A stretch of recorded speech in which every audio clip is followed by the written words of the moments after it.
پیغمبر کا ہم نے جس پیغمبر کا کلمہ پڑھا وہ رحمت للعالمین ہے۔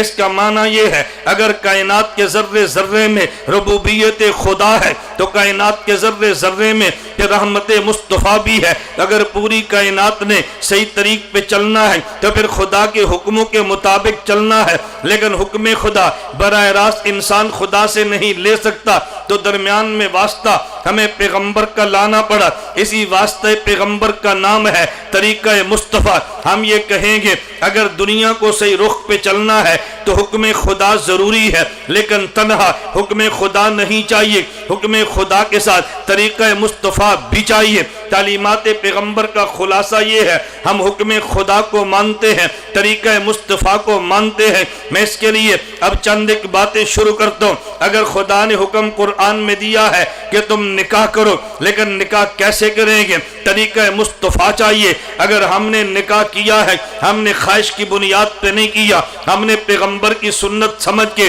اور خدا کا حکم سمجھ کے کیا ہے۔ اب دنیا میں دو قسم کے لوگ تمہیں ملیں گے، ایک بندہ وہ ہے جو نکاح کرتا ہے خواہش کی بنیاد پہ کرتا ہے، اور ایک بندہ وہ ہے جو حکم خدا کی بنیاد پہ کرتا ہے۔ جس نے خواہش کی بنیاد پہ کیا ہے وہ خواہشات کے مطابق نکاح کرتا ہے، حکم خدا سمجھ کے کیا ہے وہ حکم خدا کو پورا کرنے کے لیے اپنی خواہش کو بنیاد نہیں بناتا، وہ طریقہ مصطفیٰ کو دیکھتا ہے۔ اس لیے ہمیں کبھی تعجب ہوتا ہے، ہمیں شادی کارڈ ملتا ہے اوپر لکھا ہوتا ہے النکاح من سنتی، اور ساتھ یہ بھی لکھا ہے کہ سیرہ بندی 12 بجے ہے، برات 2 بجے ہے۔ ہماری تعجب ہے اس کارڈ پہ النکاح سنتی بھی تو نے لکھا، ساتھ سیرہ بندی کا ذکر بھی کیا ہے۔ اگر سیرہ بندی لکھنی تھی النکاح من سنتی نہ لکھتا، اگر النکاح من سنتی لکھنا تھا تو پھر سیرہ بندی نہ لکھتا۔ یہ سیرہ بندی میرے پیغمبر کا طریقہ تو نہیں ہے، میرے پیغمبر نے 11 نکاح فرمائے ہیں، میرے پیغمبر کی 4 بیٹیاں ہیں، ان کے نکاح بھی ہوئے ہیں، اور پیغمبر نے جن 11 سے نکاح کیے اپنی مرضی سے نہیں کیے ہیں۔ پیغمبر نے بیٹیوں کا نکاح کیا اپنی مرضی سے نہیں کیا ہے۔ خود اللہ کے نبی نے فرمایا ما تزوجت شیئا من نسائی ولا زوجت شیئا من بناتی الا بوحی جاء به جبرائیل علیہ السلام، میں نے جس سے بیٹی لی ہے خدا کے حکم سے لی ہے، اور جس کو بیٹی دی ہے خدا کے حکم سے دی ہے۔ پھر مجھے بتائیں پیغمبر کے 11 نکاحوں میں کسی ایک نکاح پہ سیرہ بندی ہے؟ میرے پیغمبر کی 4 بیٹیوں کے نکاح میں کسی ایک نکاح پہ سیرہ بندی ہے؟ اگر پیغمبر یہ نہیں کرتے تو پھر مجھے اور تجھے سمجھنا چاہیے اگر ہم نے سنت کے مطابق نکاح کرنا ہے ان میں سیرہ بندی کا وجود نہیں ہے۔ میرے پیغمبر نے نکاح کیا بھی ہے، میرے پیغمبر نے بیٹی کا نکاح دیا بھی ہے، اس کے لیے بیٹی مانگی بھی ہے، اور کسی نے حضور سے بیٹی مانگی بھی ہے۔ اس بیٹی مانگنے کا نام منگنی ہے، مانگنے میں حرج نہیں ہے، بیٹی دینے میں حرج نہیں ہے، لیکن جو طریقہ ہم نے اختیار کیا ہے کہ اس کا پیغمبر کی سنت سے کوئی دور دور کا تعلق بھی ہے۔ میں صرف مثالیں دے رہا ہوں۔ اللہ کے پیغمبر نے نکاح فرمائے، میرے پیغمبر کی تعلیمات نکاح کے بارے میں صرف 2 باتیں ذہن نشین فرما لیں۔ میں نکاح کے عنوان پہ نکاح پہ بات کروں، میں تو اشارے کرنا چاہتا ہوں۔ نمبر 1 اللہ کے نبی نے فرمایا اعلنوا النکاح واجعلوا فی المساجد، نکاح اعلان کے ساتھ کرو اور تم نے مسجد میں کرنا ہے۔ حکم خدا نکاح ہے، طریقہ مصطفیٰ مسجد میں نکاح ہے۔ اگر حکم خدا کیا ہے اور طریقہ مصطفیٰ ہے پھر مسلمان کو نکاح مسجد میں کرنا چاہیے۔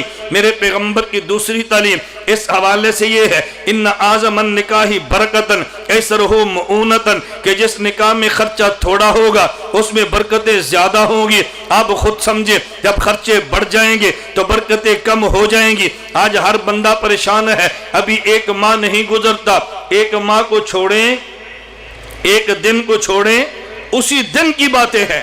اب اس معاشرے میں آپ بھی رہتے ہیں، میرے سنانے کی ضرورت نہیں ہے، اسی دن کی باتیں ہیں۔ ادھر نکاح ہے، ادھر طلاق ہے، ادھر نکاح ہے، ادھر بیٹی جاتی نہیں، ادھر نکاح ہے، ادھر بیٹا قبول نہیں کرتا، اسی دن کے واقعات۔ میرے پیغمبر کی تعلیمات کیا ہے؟ نکاح مسجد میں ہونا چاہیے، نکاح پہ خرچے کم ہونے چاہیے۔ ہم نکاح کرتے ہیں حکم خدا سمجھ کے، طریقہ مصطفیٰ سمجھ کے، پھر ہمیں نکاح کے معاملے میں سنت مصطفیٰ کو دیکھنا چاہیے۔ خدا نہ کرے اگر اس کا اینڈ طلاق پہ ہو اور طلاق کی نوبت آ جائے، وہاں بھی میرے پیغمبر کی تعلیمات موجود ہیں۔ اگر طلاق کی نوبت آ جائے، نباہ ان میں ممکن نہ ہو، اس کی وجہ مزاج ہو یا اس کا کوئی بھی وجہ ہو، طلاق دینے کی نوبت آ جائے، پھر 2 طلاق اکٹھی نہ دینا، پھر 3 طلاق اکٹھی نہ دینا، پھر 1 طلاق دینا، اور 1 طلاق بھی اس وقت دینا جب عورت اپنے مخصوص ایام میں نہ ہو، اس اور میں طلاق دینا جب خامن بیوی کے پاس نہ گیا ہو۔ دیکھو پیغمبر نے اس موقع کی بھی ہدایات بیان فرما دی ہیں، کبھی بیانات کے اندر یہ جھجک سے کام نہیں لیا۔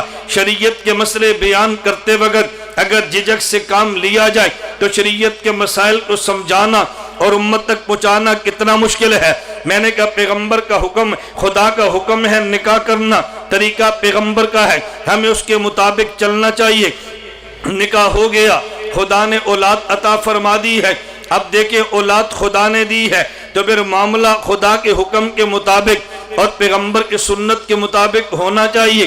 جب بچہ پیدا ہو گیا، اب آپ نے بچے کو گھٹی دینی ہے، ہم گھٹی کے لیے انتخاب کرتے ہیں کسی چلاک سی خالہ کا، انتخاب کرتے ہیں کسی ہوشیار سی پھوپھی کا، تو جب گھٹی وہ دے گی، اب اس اولاد نے پھر کیا ہونا ہے، یہ پھوپھی اور خالہ پہ جائے گی۔ میرے پیغمبر کی تعلیمات کیا ہیں؟ جب یہ بیٹا یا بیٹی اولاد پیدا ہو گئی، اب تم نے گھٹی کے لیے نیک آدمی کا انتخاب کرنا ہے۔ اس کے حلق میں جو پہلی چیز جائے وہ کسی نیک آدمی کا لعاب جائے، یہ اس کے طرز پہ چلے گا۔ اگر اس کے بعد آپ نے نام رکھنا ہے، ہم نام رکھنے کے لیے رجوع کرتے ہیں، کبھی ماموں کی طرف، کبھی پھوپھو کی طرف، کبھی نانی کی طرف، وہ نام رکھ دیتے ہیں۔ جب نام رکھ دیں پھر رجوع کرتے ہیں علماء کی طرف، مولانا صاحب ایک مسئلہ پوچھ رہے ہیں، ہم پوچھتے ہیں جی کیا مسئلہ ہے؟ کہا جی اس مسئلے کا یہ بتائیں، نام نانی نے رکھ دیا ہے، آپ نام کا معنی بتا دیں۔ میں نے کہا ہم تمہاری نانی کے نوکر ہیں، نام وہ رکھے، معنی ہم بتائیں۔ اگر آپ کو عقیدت عالم سے دی تو ہم سے نام پوچھ لیتے، نام ان سے پوچھا، معنی ہم سے پوچھا، پھر ان کی کوشش ہوتی ہے کوئی اچھے سے اچھا معنی نہ بھی بنتا ہو تو معنی بنا دے اچھا، کیوں مجبوری یہ ہے، اب اس کو رجسٹر میں درج کرا چکے ہیں، بدلنا ہمارے بس میں نہیں ہے، کچھ کوشش کر کے معنی اچھا نکالو۔ یہ معنی اچھا نکالنا ہمارے بس میں نہیں تھا۔ میرے پیغمبر کی تعلیمات، گھٹی نیک آدمی سے دلاؤ، نام اس کا بالکل نیک رکھو، دائیں کان میں اذان دے دو، بائیں کان میں اقامت اور تکبیر کہہ دو، اور اس آدمی کا نام بھی اچھا رکھو۔ اس کے سر کے بال 7ویں دن اتار کے چاندی کا وزن کر کے اللہ کے راستے میں صدقہ کر دو۔ بیٹا ہے عقیقے میں 2 بکرے دے دو، اگر بیٹی ہے عقیقے میں 1 بکرا یا بکری دے دو، اور جب یہ چلنے کے قابل ہو پہلے اس کو اللہ کا نام یاد کراؤ، اسے دینی تعلیم دو، پھر بعد میں دنیاوی تعلیم دو۔ تو شریعت منع نہیں کرتی، میں سمجھانے کے لیے کہا کرتا ہوں ہماری 3 حیثیتیں ہیں۔ نمبر 1 ہم مسلمان ہیں، نمبر 2 ہم پاکستانی ہیں، نمبر 3 بین الاقوامی انٹرنیشنل زبان انگریزی ہے، آپ اسی ترتیب سے چل لیں۔ نمبر 1 مسلمان ہیں، نمبر 2 پاکستانی ہے، نمبر 3 انگریزی زبان ہماری ضرورت ہے۔ تو جب بچہ بولنے کے قابل ہو پہلے الف با تا سا پڑھائیں، پھر الف بے تے سے پڑھائیں، پھر A B C D E F G پڑھائیں۔ ہم اس کے مخالف تو نہیں ہے، لیکن ہم پہلے الف با نہیں، الف بے نہیں، ہم پہلے اے بی سی پڑھاتے ہیں۔ اب ظاہر آپ نے شروع انگریزی زبان سے کیا ہے، اس میں عادات انگریزی زبان کی آئیں گی۔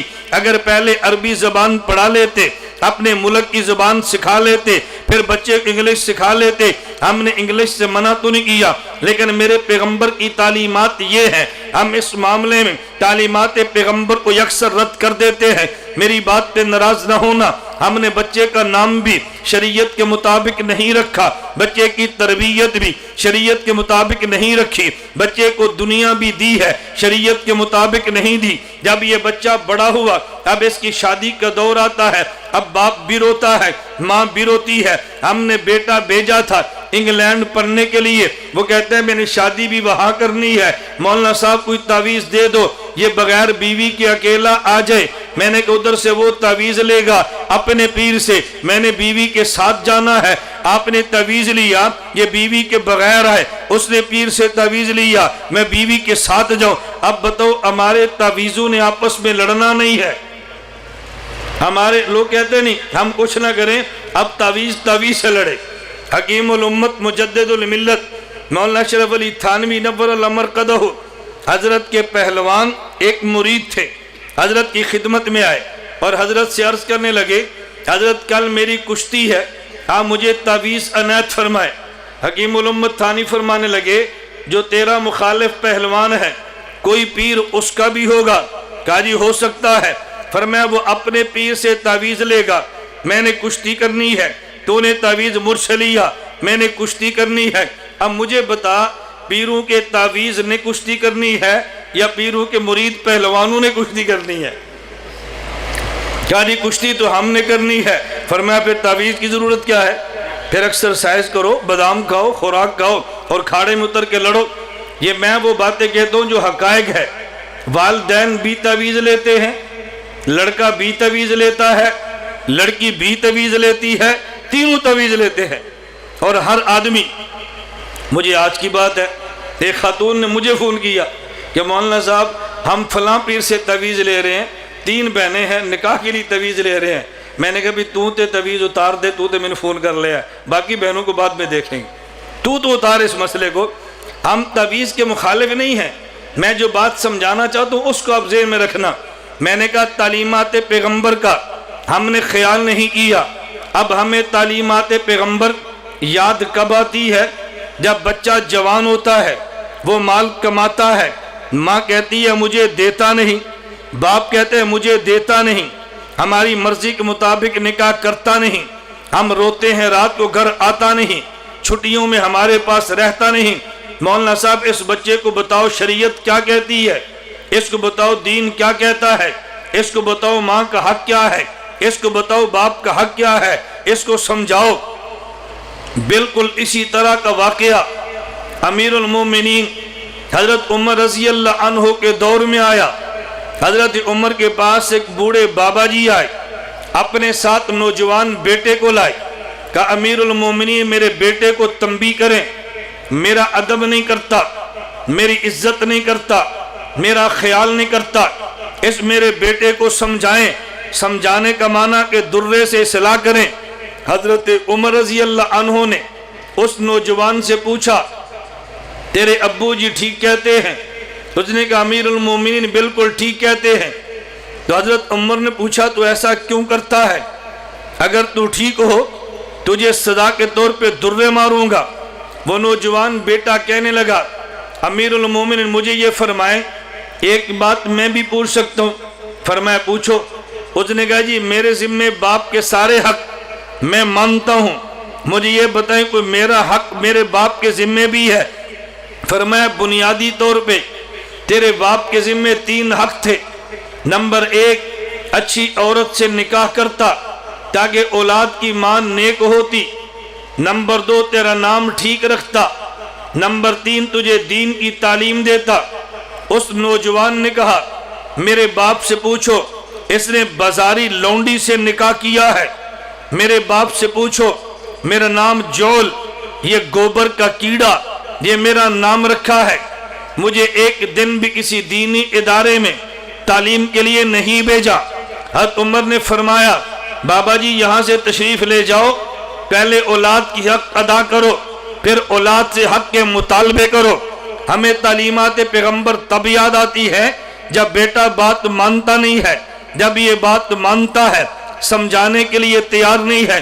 یہ میرے ساتھ اپنا واقعہ ہے، میں مدرسے پڑھتا تھا، میرے ایک عزیز خاتون تھی مجھ سے عمر میں کافی بڑی تھی، مجھے فرمانے لگی یہ ہمارا بچہ ہے غالباً وہ 9ویں یا 10ویں کلاس میں ہوگا، آج چھٹیاں ہیں ان کو 1 مہینہ مدرسے میں رکھ لو۔